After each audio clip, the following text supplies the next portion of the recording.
on divise la paroisse en petites portions.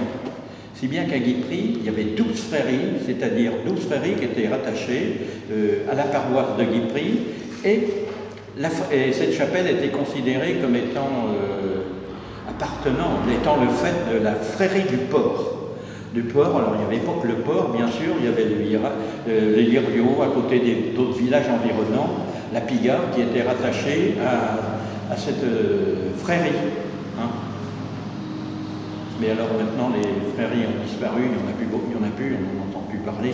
Elles ont disparu vers 1960 à Guipry. C'est peut-être dommage, parce que, vous savez, c'est ça qui pouvait nous rappeler, nous donner l'identité, nous certifier l'identité bretonne de la paroisse de Guipry.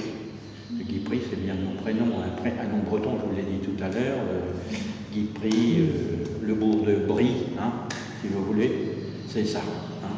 Alors donc, c'est pour terminer l'histoire des frairies, on n'en a plus parlé depuis 1960 à peu près.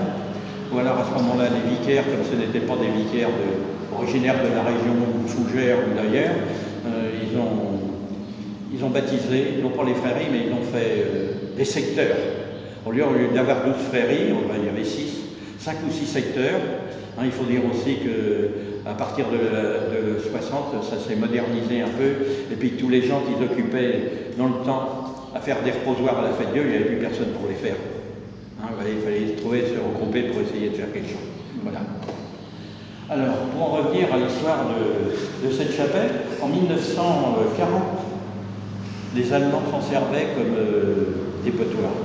Hein, ils avaient plein de choses là-dedans. Mais vous pouvez rentrer, madame. Hein. Vous pouvez rentrer. Hein. Alors, elle a été à l'abandon pendant quelques temps.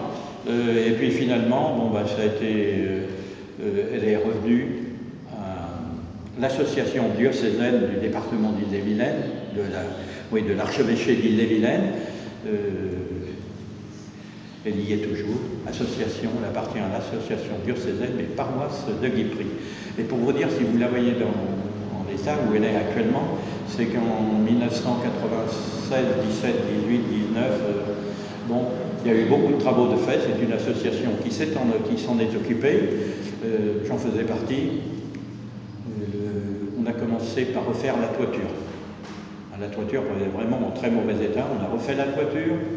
Ensuite, l'année suivante, alors il fallait taper tout le monde, subvention par-ci, subvention par-là, les particuliers, il y a eu des dons anonymes, pas mal aussi de fait. On a fait des rejointements extérieurs, vous voyez, tout ça. Après, ensuite, on a fait la peinture intérieure et on a refait les vitraux. Ils ont été faits par une entreprise de Guipry qui était rue des Gabelous, là, mais malheureusement on a fermé la porte maintenant, et ces vitraux-là ont été mis en place à ce moment-là. Et on a continué après avec toutes les statues, vous voyez, qui sont des saints bretons d'une façon générale, hein, et avec la statue de la Vierge, Notre-Dame de Montfort, au-dessus de nous. Voilà. Alors parmi les saints bretons, je ne sais pas, les saints il y a des noms, si vous les voyez mieux que moi, essayez de les repérer, mais ce n'est pas forcément évident.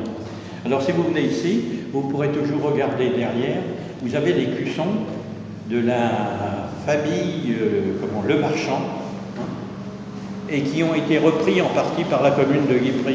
Ce n'est pas forcément ce qu'il y a de mieux, mais il y a une partie qui a été reprise. Hein. Et parce que là, ici derrière, vous avez la tribune. Alors au fond, la tribune, vous pouvez y accéder par un escalier extérieur. Voilà. C'est ce que je pouvais vous dire sur cette chapelle. Si vous avez des questions, vous pouvez toujours me les poser, j'essaierai d'y répondre, ou d'autres questions.